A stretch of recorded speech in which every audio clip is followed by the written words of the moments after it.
여러분은 어린 시절 꿈꾸던 어른이 되었나요?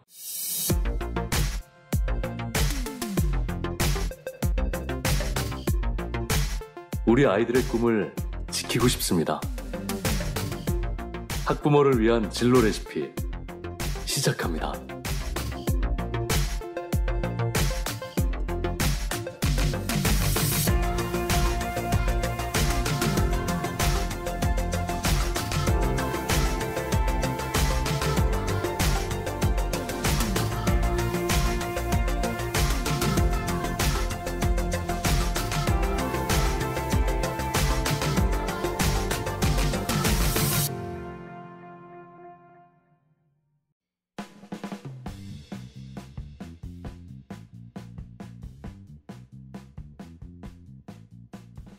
(2015년 8월 21일) 영국의 유력 일간지 가디언은 홀로코스트 생존자의 트라우마가 2세까지 생물학적으로 유전된다는 연구 결과를 발표했습니다. 이 연구를 이끈 레이첼 예우다 마운드 신하의 정신의학과 교수는 정신적 외상이 몸에 영향을 미칠 뿐 아니라 결과적으로 세대에 걸쳐 대물림된다고 밝혀 큰 충격을 주었습니다. 세포 생물학자 브루스 립턴은 환경에서 오는 신호가 세포막을 뚫고 들어와 세포의 행동과 생리학을 통제하고 이것이 다시 유전자를 활성화하거나 침묵시킬 수 있음을 밝혀내기도 했습니다. 이런 일련의 연구 결과와 신문 기사를 보면서 가장 먼저 드는 생각은 그럴 수밖에 없겠다였습니다. 아이들은 부모의 빈곤과 부모의 상처와 부모의 생각을 그대로 비추는 거울이기 때문입니다. 빈곤의 대물림처럼 부모의 보살핌을 제대로 받지 못한 아이들은 그 윗세대의 트라우마를 그대로 이어받을 수밖에 없을 것입니다. 이런 아픈 아이들의 상처를 치료하고 소외된 계층을 돕는 사람들이 있습니다. 바로 국내외 여러 구호단체들인데요. 오늘은 김지연 상담가님을 모시고 굿네이버스에서 만난 아이들과 부모들의 이야기를 좀 해보려고 합니다. 김지연 상담가님 안녕하세요. 네, 안녕하세요. 네, 반갑습니다. 네. 안녕하세요. 네, 지난번에 이어 또 오늘도 환한 예, 미소를. 네. 제가 저희가 오프닝에서 트라우마 이야기를 좀 했는데요. 이 트라우마가 외상 후 스트레스 장애 맞죠? 예전에는 트라우마란 말이 전쟁이나 기아, 방치 등을 경험한 사람들에게만 생기는 좀 특정한 심리적 고통이라고 저도 배워왔고 그렇게 생각했는데 요즘은 좀 그게 다른 것 같아요. 뭐 사회나 국가가 주는 트라우마도 있는 것 같고요.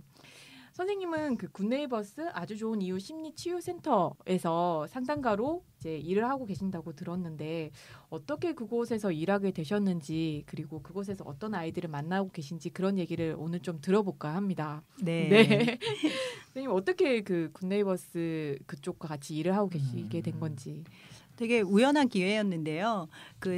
이제 기업에서 굿네이버스를 후원하는 거예요. 그래서 사회 저소득층 아동들에게 어떤 이런 심리 지원 활동을 하는데 특히 어떤 그런 언어 상담이라든가 이런 거보다 아동이니까 어떤 이런 통합 매체라고 네. 하는데 저희는 거기에 이제 음악, 미술, 동작 이런 모든 예술 매체들을 통합으로 해서 통합 매체를 사용하는 그런 심리 상담을 해보자 이렇게 해가지고 그 사업에 참여하게 되면서 그 사업의 파트너가 굿네이버스였어요. 그래서 기업과 굿네이버스가 같이 그런 일을 하는데 그런 일에 저도 되게 가치가 있다고 느껴져서 그때 참여하면서 2년이 돼서 네. 그 이후로 이렇게 거의 오랫동안 같이 일을 하게 되네요. 네. 그 굿네이버스에서 이제 전 굿네이버스가 구호 단체라는 거는 그렇죠. 알고는 네. 있는데 네, 뭐 빈곤한 아이들이란가 아픈 아이들을 돕는 근데 마음을 치유하는 센터가 따로 있다는 거는 그렇죠. 네. 이번에 처음 알았거든요. 이름이 또 굿네이버.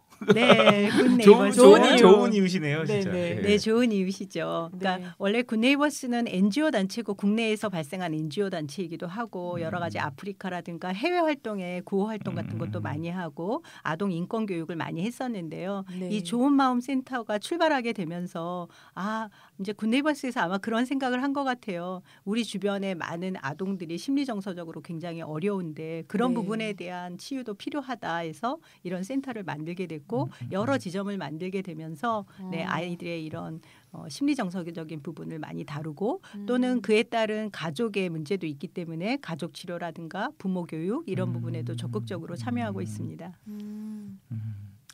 그러면 이제 그 이제 정신 치료라고 해야 되나 이렇게 오는 상담하는 치료들이 있는데 이렇게 뭐라 그럴까 어른들도 해주시는지 아이들만 할 뿐만 아니라 어른들도 오죠. 근데 이제 주로 아동이 중심이 되긴 하고요.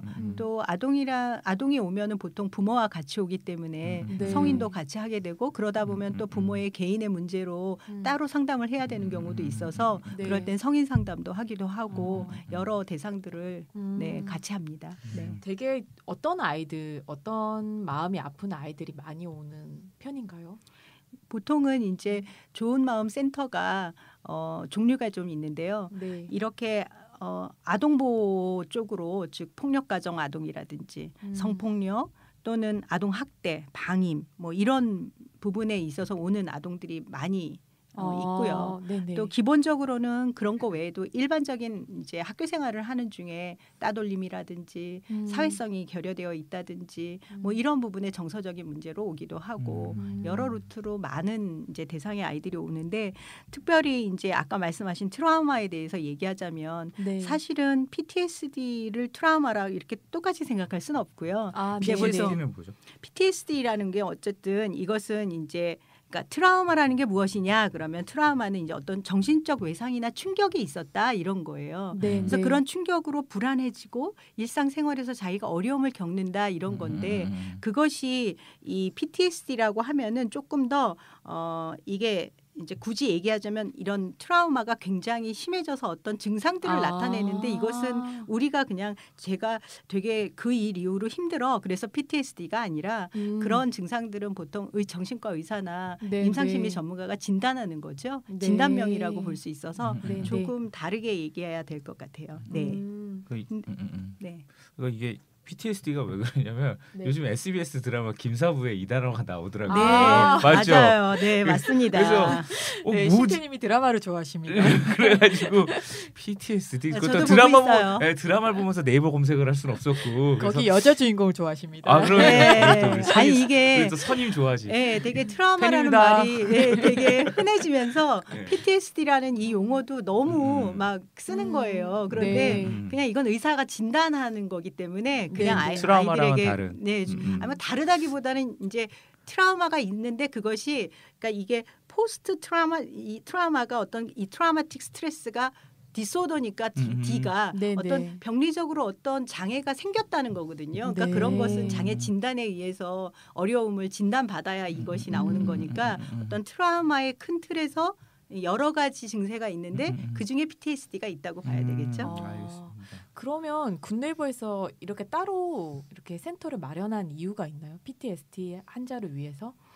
그러니까 사실은 주로 대상은 아동 학대가 많은 거예요. 아, 아동 학대. 네. 아 그럼 스스로 오진 않겠네요. 그럼요. 다 거의 다 학교라든가 학교에서 선생님이 이 아동의 행동이 굉장히 의심스럽다. 어려움이 있는 것으로 보이는데 왜 그런지 모르겠다. 이럴 때 의심스러울 때도 오고요. 그러니까 학대가 의심스러운 거죠. 신체적인 문제라든가 정서적으로 불안하다든가 네. 너무 무기력하다든가 이런 부분을 해서 학교에 있는 학교사회복지사라든가 네, 교사라든가 이런 분들에 의해서 아이들이 오는 경우가 많고요. 또는 이제 아버지가 심하게 아이를 아동학대를 할 경우 어머니에 의해서 의뢰되기도 할 수도 있죠. 네. 네.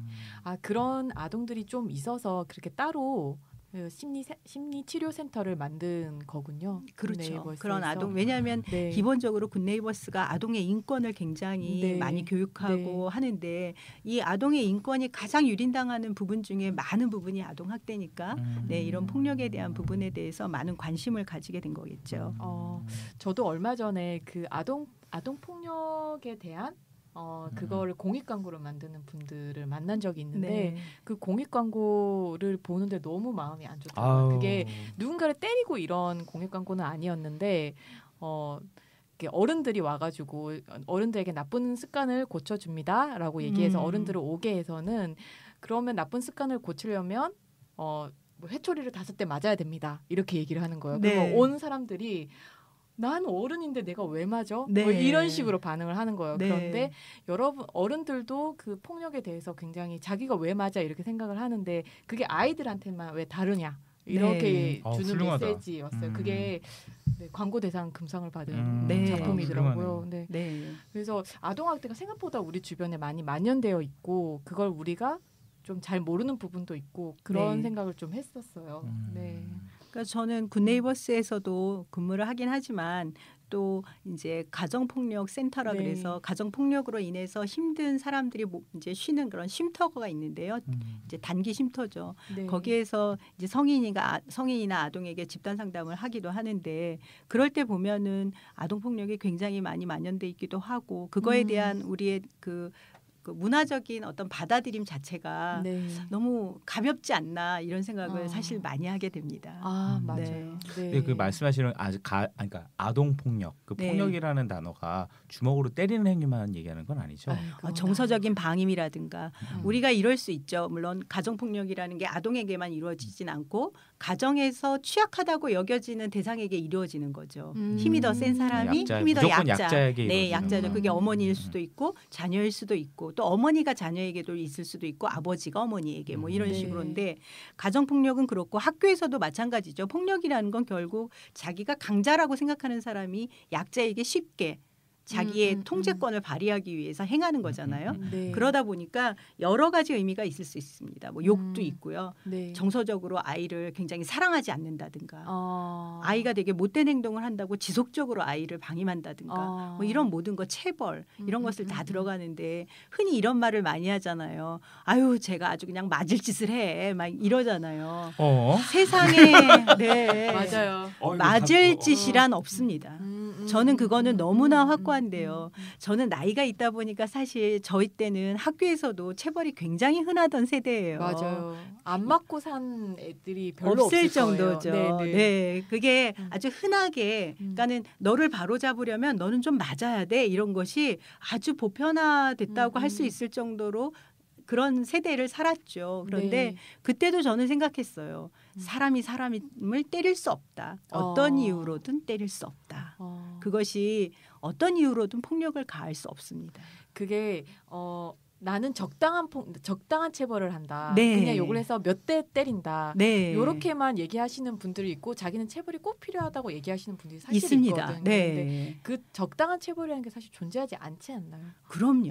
그러니까 제가 그런 얘기를 되게 많이 하는데 그분은 그 체벌하시는 분은 적당한 체벌은 교육에 굉장히 좋다라고 왜냐하면 그게 또 나라별로 엄격하다고 생각하는 거죠. 엄격함, 즉 아이를 올바르게 키우기 위해서 적당히 엄격할 필요가 있다. 아이를 지나치게 받아주고 사랑해주면 아이가 버릇이 없어진다. 이런 얘기들을 하면서 체벌에 대해서 되게 당연하고 또는 합리적이라고 생각하시는 분들이 있어요. 그것이 네. 적절히 통제된다면. 그런데 적절한 통제와 기준이라는 것이 자신에게 있는 거죠. 상대방에 있는 게 아니기 때문에 아까 말씀하신 대로 재미있는 말인데요. 우리들이 뭘 잘못했다 할 때마다 회사에서 그 실수가 3번 이상 반복되면 3대씩 맞는다고 해보세요.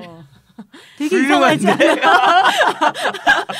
때리고 싶은 분이 아니, 계신 거 아니에요? 전혀 아니라 이거 네, 그게 SNS에다 오늘 10대 받았어요. 네, 아동애기라고 45살에 애기라고 우리는 그게 뭐. 적합하지 않고요. 또 아동이라는 것은 성인보다 훨씬 더 취약하기도 하고 아직 성숙하지 않은 존재인데 그런 존재에게 체벌로 그걸 고친다는 것은 너무나 저는 이치에 맞지 합리적이지 않다. 그리고 인간적으로 이렇게 해서는 인권의 문제라고 저는 생각하기 때문에 네, 안 된다고 생각합니다. 한 대도 안 된다. 한 대도 안 됩니다. 그럼 어떻게 하면 좋을까요? 그러니까 그것을 그러니까 학교 이 질문을 왜 할까 나는.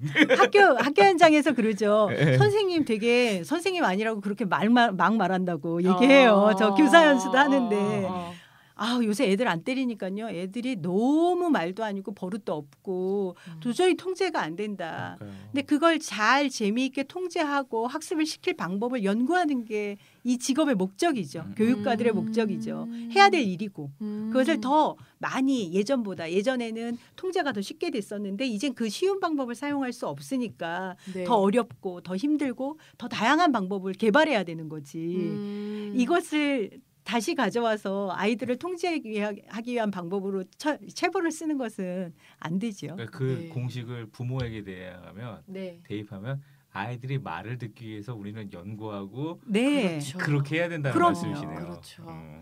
그리고 아이들이 내 말을 듣게 하기보다는 네. 아이들 스스로 잘할 수 있게. 되게 좋은 기준이에요. 네, 제가 좋은 공동 말씀이에요. 육아를 하고 있어서. 네.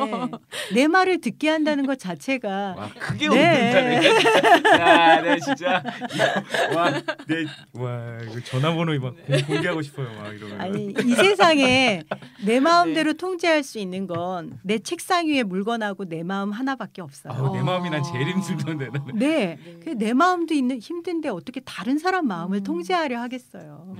그건 아주 어려운 일이고 네. 거의 저는 불가능한 일이라고 생각하기 때문에 얘기가 어떻게 네. 아동폭력에서 체벌로 옮겨졌는데요. 네. 아, 모든 네. 부모들이 다 그런 생각하지요. 뭐 어쩔 수 없을 것 같다는 생각도 듭니다. 네. 네네.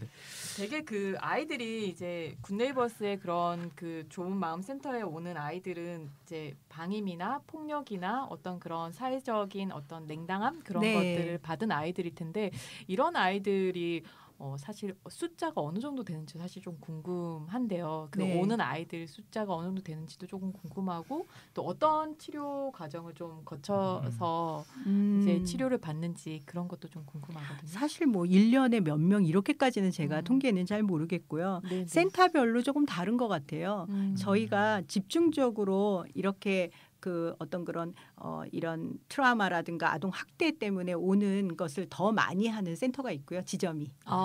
또 네네. 일반적인 어떤 그런 교육 활동이라든지 일반 아동의 어려움이라든지 또는 특수화라든지 뭐 이런 식으로 지점마다 조금씩 센터마다 달라가지고 그 비율을까지는 뭐 제가 정확히 말씀드릴 수는 없는데 보통 이제 그 센터에서 이제 보통 100케이스를 한다 이렇게 네네. 생각하면 즉 100명의 아동을 네. 한 달 동안 일주일에 한 번씩 치유한다 이렇게 생각할 때 아주 이런 그 아동학대나 방임으로 오는 아이들 케이스가 그 100개 중에 거의 다를 차지하는 건 아니에요. 그런 건 아니고요. 네, 네, 네. 다행히 그런 건 아니고요.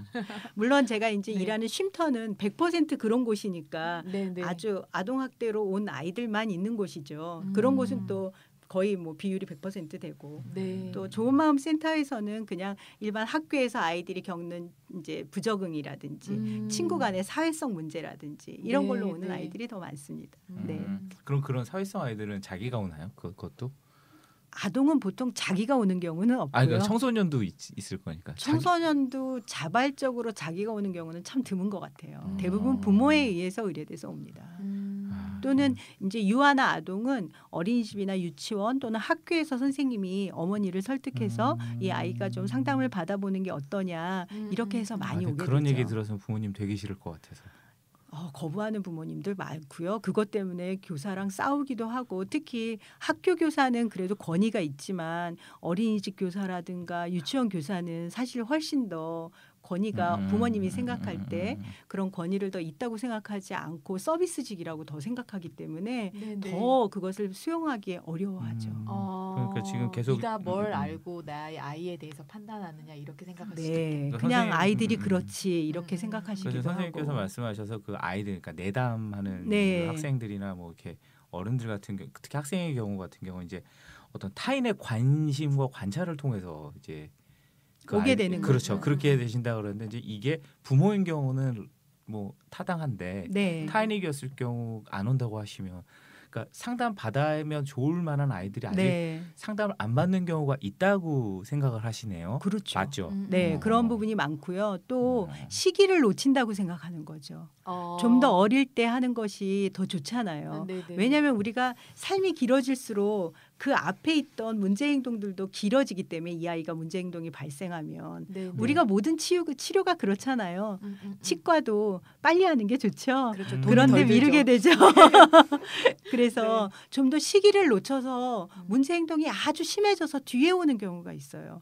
그런 경우가 굉장히 안타깝기 때문에 좀 더 초반에 원래는 보통 사회성 문제는 유치원 선생님들이 대부분 알아보거든요. 네, 그러면은 저는 그 아까 상담에 대해서 되게 뭔가 문제가 있어서 온다기보다는 삶의 질을 높이기 위해서도 오기 때문에 좀 더 맞아요. 이거에 네. 대한 편견을 조금 더 버리고 오시면 더 좋을 것 같아요. 네. 선생님 저기 뭐 이렇게 증상이 있거나 그런 아이가 약간 문제 행동을 보여도 부모들은 그걸 인정을 하지 않거나 그렇게 해서 이제 상담을 거부하시는 분도 계시다고 네. 하셨는데 그러면 우리 아이들, 그러니까 제 주변에 있는 아이들이라고 해도 친다면 이런 증상이나 이런 반응을 보이는 아이들은 상담을 좀 의뢰를 해야 된다. 이렇게 보이는 그런 증상들 몇 가지? 네. 그런 걸 얘기를 좀 해주실 수 있으실까요?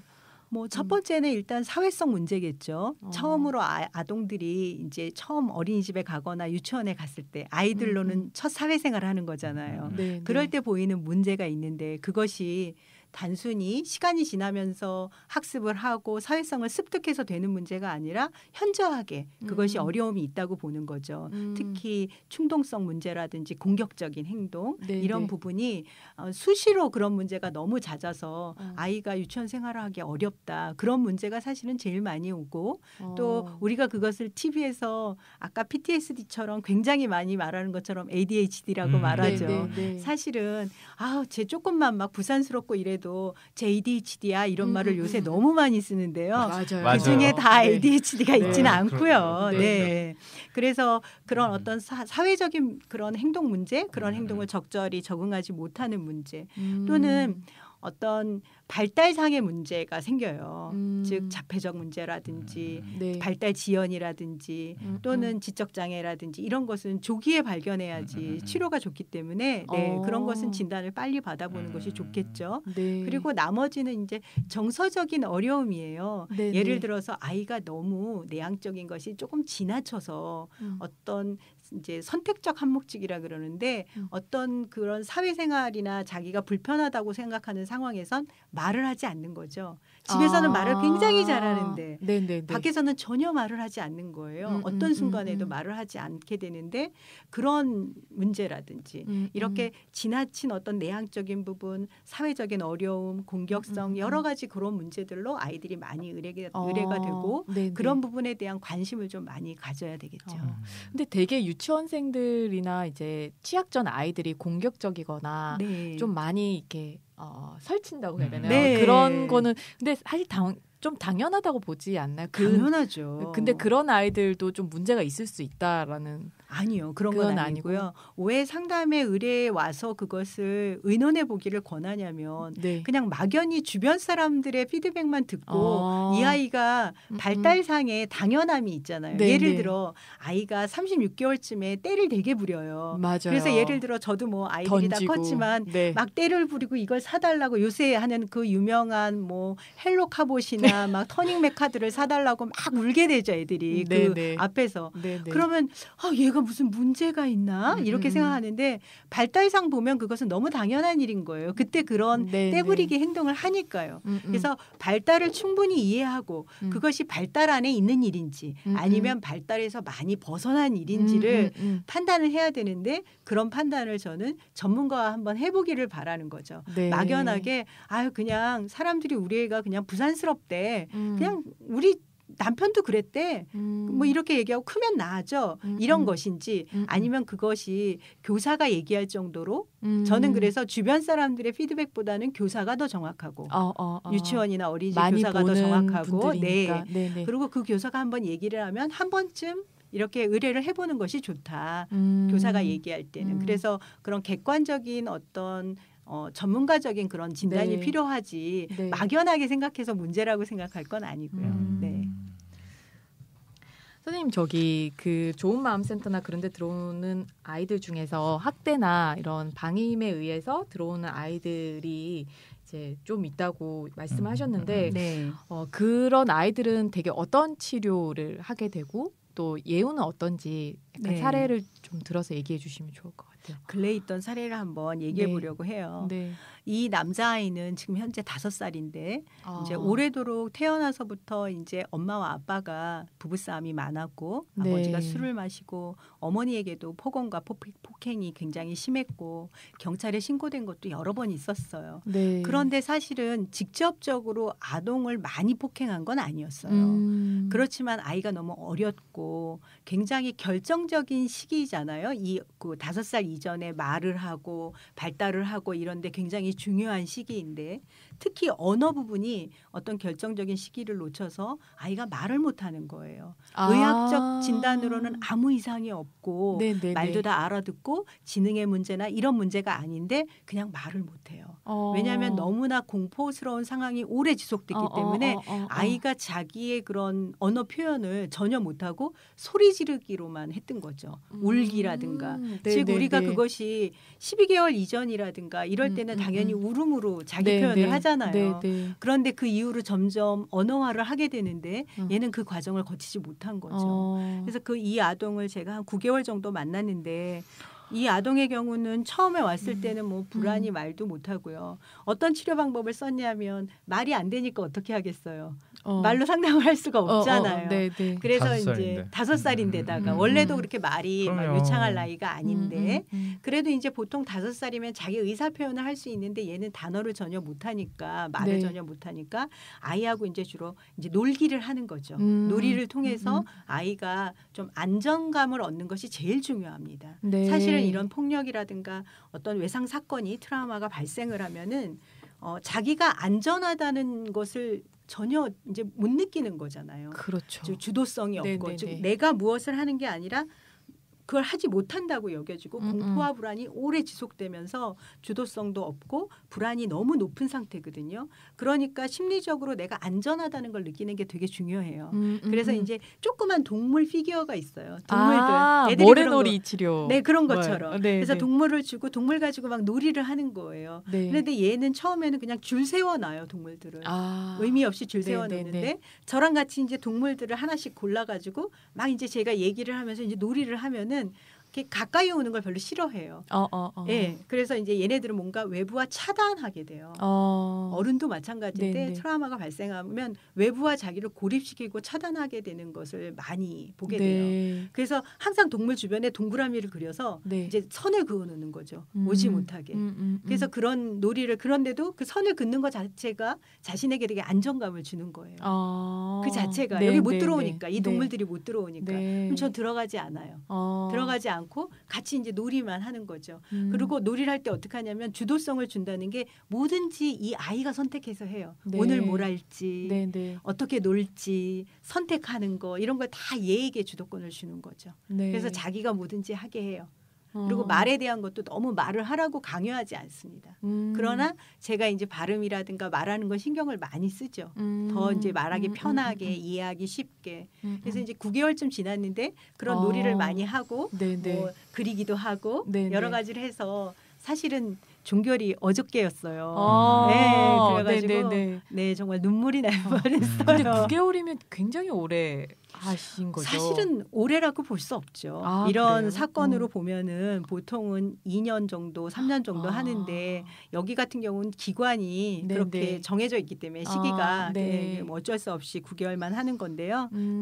마지막 날 아이가 이제 음악을 틀어달라고 해요. 자기가 좋아하는 그런 만화 노래. 그러면 자기가 그걸 틀고 막 움직이고 이제 저한테 선생님을 발음을 하는데 굉장히 막 선생님 이렇게 해요. 그래가지고 이제 저를 이제 선생님을 막 부르고 다가와서 안기기도 하고 동물 가지고 놀이를 하면서 이제 분명한 표현을 하는 거죠. 가족을 만들어서 엄마 말 또 아기 말 이런 거를 놓고 막 이렇게 뭐 하는 걸 해요. 놀이를.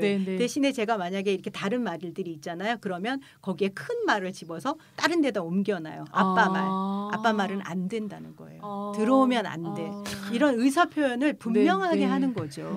이것이 굉장히 얘가 많이 힘이 생기고 치료가 됐다고 보는 거죠. 그래서 치료의 과정이 보통 그런 식으로 아이가 주도성을 회복하고 안전하다고 느끼고 자기의 어떤 그 즐거움이라든가 이런 의사소통하는 관계 이런 걸 회복하는 과정이라고 보시면 되죠. 그런데 그 부모님의 문제가 해결되지 않으면 그 아이는 다시 상처를 받는 상황이 되는 건 아닌가요? 그러죠. 만약에 그 아버지가 충분히 이것이 문제 해결이 안 됐는데 가정으로 복귀하는 경우가 굉장히 많습니다. 사실은 그것이 되게 두려운 일이고요. 이게 또 트라우마가 될 수 있을까요? 가능성이 이게 아이가 되게 이제 그렇죠. 왜냐하면 내가 아무리 해도 이 문제를 해결할 수 없다고 여겨지게 되고 안전한 곳이 없다고 여겨지게 되는데 네. 대신에 그렇게 생각하면은 사실은 치료할 아동이 없어요. 마음에 너무 맞아요. 힘들죠. 그러니까요. 희망이 아유, 없고. 그러니까요. 근데 맞아요. 저는 그렇게 생각해요. 부모가 바뀌면 물론 좋습니다. 환경이 음. 바뀌면 더할 나위 없죠. 네. 그러나 적어도 똑같은 환경에 얘가 다시 가게 되더라도 아이가 최소한 자기가 안전했던 경험, 그 경험을 잊지 않고 자기 자신에 대한 어떤 그 마음이 단단해진다 그러죠. 네. 마음의 근육이 생긴다고 저는 네, 표현하는데 네, 네. 우리가 그렇잖아요. 막 뼈가 부러지거나 이래도 주변 근육이 단단해지면 훨씬 더 이것이 빨리 건강해지잖아요. 네, 그래서 네. 견디는 힘 같은 것이 생긴다고 생각합니다. 네.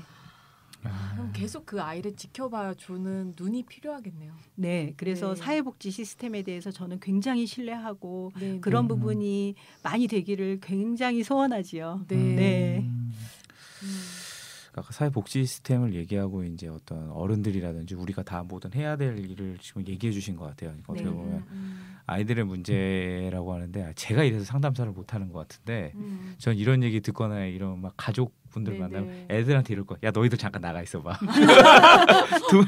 잠깐 나가 있고. 비슷합니다. 전 그럴 것 같아요. 가끔씩 욱할 것 아빠가 같아요. 오는 경우도 있거든요. 네, 그런데 그래가지고. 네, 제가 원래 매를 때리는 걸 그렇게 반대하지만 매체를 한 대 들고 종아리를 치고 싶을 때가 있습니다. 그러니까요. 들으면서 이게 하여튼 그래요. 하여튼 그런 일인데 그러니까 그게 이제 가정에서 잘 안 되고 학교에서 잘 안 되고 네. 그러니까 어떤 우리가 모르는 개인만의 테두리에 들어갔을 때는 어떤 옆집에서도 해줄 수 있는 건 없거든요. 이제 그러다 보니까 이제 우리 아이들이 아프지 않고 잘 성장하기 위해 그러니까 예방을 위한 거죠. 네. 필요한 것들은 이제 어떻게 보면 아이들의 어떤 제일 최전선에 계시는데요. 네. 저희가 어떤 것들을 좀 하면 좋을까요? 네. 네, 예방이라 그러면 우선은 엄마 즉 여기선 주 양육자를 말해요. 그것이 네. 할머니가 키운다면 할머니, 아버지가 키운다면 아버지. 음. 주 양육자가 일단은 건강해야 해요. 자신이 건강해지도록 노력해야 합니다. 정신적 건강을 말씀하시는 건가요? 신체적, 정신적 모두요. 정신과 신체는 따로 떨어지지 않습니다. 아, 신태님. 네. 이게 무슨 치유 방송도 아니고 네. 그래서 좀 엄마가 여기선 제가 주 양육자를 엄마라고 표현하죠. 엄마가 굉장히 건강해야 합니다. 자신의 건강을 돌보고 또 자신이 건강해지기를 즉 여기에 건강이란 행복도 포함합니다. 네. 행복해지기를 네. 해야 돼요. 근데 어머니들은 흔히 그러죠. 난 괜찮아. 너만 행복하면 돼. 이렇게 얘기를 하는데 제가 요새 아이들에게 많은 스트레스가 이거예요. 그래요? 네. 엄마는 행복하지 않고 엄마는 그렇게 살지 않는데 나에게 그렇게 하라고 하는 거죠. 그래서 되게 힘든 일이기 때문에 예방 차원에서 본다면 엄마가 아주 뭐 기본적인 얘기지만 엄마가 아주 사소한 일에도 자주 웃고 건강해지기를 되게 바랍니다. 또 그러면 이렇게 얘기하죠. 엄마가 이렇게 중요하다 그러는데 그럼 아빠는 좀 안 중요하냐. 사실 유아기나 아동기 때는요. 저 이렇게 표현해요. 엄마가 굉장히 비싼 수입 화장품의 에센스라면 아버지는 저 전철역에 있는 저렴한 화장품의 샘플과 같다. 이렇게 이게 뭘까요? 이게 뭘까요? 왜 난 못 알아듣겠지? 나는 왜 못 알아듣겠지? 못 알아듣겠어요. 어머니들은 알아들으실 것 같은데요. 어머니의 에센스 한 방울이 모든 것을 커버할 정도로 주 양육자는 아주 중요합니다. 물론 아버지의 역할이 적다는 게 아니에요. 네, 그러나 네. 유아기나 아동기 때 이 주 양육자의 역할은 그만큼 중요하기 때문에 어머니의 건강은 아주 중요합니다. 와, 못 알아듣겠어요. 지금 설명하시는 걸 들어보면서 그냥 있는 그대로 받아들여야 되나 생각도 들면서. 아니요. 아버지는 후에 아버지의 시대가 옵니다. 아버지의 역할이 큰 시대. 그래서 좀 유아기 때는 어머니가 좀 더 자신이 건강하고 유아의 관계를 좀 더 많이 치중해야 된다. 아동은 하는 뜻이에요. 몇 살까지 그러면 어머니는 에센스 생활을 하실 수 있나요? 아이들 한 초등학교 4학년? 화나가실 듯한. 4학년? 아, 네, 알겠습니다. 근데 이게 이런 말 같아요. 사실은 엄마의 역할이 되게 크고 엄마가 큰 영향을 미치는데 아빠가 역할이 없냐 하면 아빠는 엄마를 행복하게 해줘야 되는 역할이 있는 거예요. 그럼요. 명언이십니다. 네. 이 에센스를 누가 사주겠어요? 아빠가 아버지가 사주셔야죠. 자기가 알았어. 자기 카드로 사고 이러는 거지. 엄카 그러는 거죠. 예. 네. 그럼 이제 어떤 뭐라 그럴까 이제 그 예방은 이제 이런 이야기로 좀 마무리하면 좋. 네. 좀 더 한 가지가 해주시면- 더 있어요. 제가 한 가지 더 하면 감정 조절의 시기가 있는데 아동들이 보통 36개월에서 48개월 시기에는 아주 감정 조절을 하는 중요한 시기예요. 몇 개월? 36개월에서 48개월 정도가 아주 이제 중요한 시기예요. 진짜 5세 딱 5세네요. 네. 그때 잘하면 그 욱한다는 그런 것이 다 좀 적어지게 되겠죠. 그렇죠. 욱하는 성질들. 네, 그래서 감정 조절의 시기에는 좀 더 이때 아이들하고 감정 조절을 하는 연습을 굉장히 이때 많이 해주자. 또 하나는 즐거움을 충분히 경험하게 해줘야 돼요. 그래서 저는 이것을 재미 통장이라고 하는데 네네. 재미있는 통장에 많이 쌓아놔야 돼요. 많이 쌓아놔야 후에 네. 사춘기가 되어서도 성인이 되어서도 이것을 꺼내서 쓸 수 있어요. 그래서 유아기하고 이 아동기에 걸치는 시기에는 이 통장의 즐거움을 많이 경험을 쌓아두도록 하셔야 됩니다. 계속 이게 재미만 예방이죠. 그랬을 때 계속 재미만 추구하면 어떻게 해야 돼요? 개인적인 사실, 상황인데. 네, 그렇게 얘기하시죠. 아이가 재밌는 것만 하면요. 세상이 그렇지 않은데 어떻게 해요? 저희 애가 지금 그 상황인데 계속 적어도. 재미. 네. 아동기 땐 그래도 됩니다. 그래요? 아동기까지. 점점 자극적으로 변하는데 이게 지금 뭐 어디까지 그런데 가야 되나? 진정한 재미가 네. 없는 게 아닐까요? 그 그럴 수도 재미가 있어요. 게임이라든가 그건 이런 것을 아니죠. 뜻하는 게 아니에요. 우리가 재미에 대한 즐거움의 중추가 뇌가 그것을 각인하고 기억하고 경험하고 그 신경세포가 발달하도록 해줘야 돼요.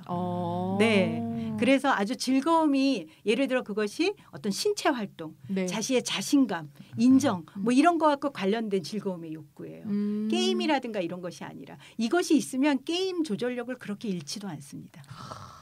대신할 만한 네. 그런 여러 가지 즐거움이 있어야죠. 그 정도는 아닌 것 같아. 그 정도는 아닌 것 같아. 난 뺏긴 것 같아. 네, 지금. 나중에 상담하시고요. 네. 네 그러면 오늘 좀 이야기가 길어져서 하는 네. 게 되는데, 그러니까 오늘 계속 이제 선생님의 이야기를 듣다 보면, 그러니까 계속 이제 진로 방송에서 제일 많이 나왔던 얘기가 그거예요. 이제 많은 선생님들이 나오셔서 했던 얘기가 관찰, 네. 관심. 네. 그러니까 아이의 뭐 꿈을 찾는다든지 이런 거에서도 부모님이 최고의 관찰자가 되어야 된다라고 네. 했었고, 또 자기소개서 때 한번 특집을 한번 한 적이 있는데, 그때도 아이의 자기소개, 요즘 워낙 뭐 대입이라든지 뭐 직장에서 자기소개서 워낙 중요하다 보니까, 근데 자기소개서 쓸 때도 부모님이 관찰했던 너만의 특징을 얘기해 주는 게 짧은 자기소개서 쓰는 데는 굉장히 유리하다. 당연하죠. 전 그것을 부모님의 거울이라고 합니다. 거울로 비춰주어야 자기가 어떤 사람인지 알아요.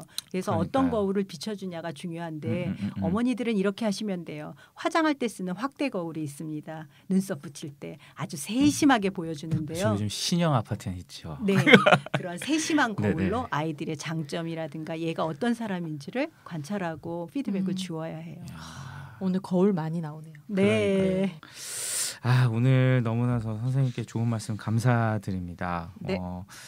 이게 참 이런 말씀 드리는데, 가난과 빈곤이 이제 대물림되는 세상, 그리고 이제 트라우마가 대물림되는 세상에서 이제 우리 아이들은 어떤 희망을 품고 살 수 있을까요? 어른의 불행이 아이들에게 전해지기 전에 그 선을 잘라내는 일, 그 일이 이 시대를 살아가는 우리들의 의무가 아닐까 생각합니다. 그 일을 위해 진로 레시피는 열심히 걸어가겠습니다. 오늘 진로 레시피 여기까지입니다. 감사합니다. 감사합니다. 감사합니다.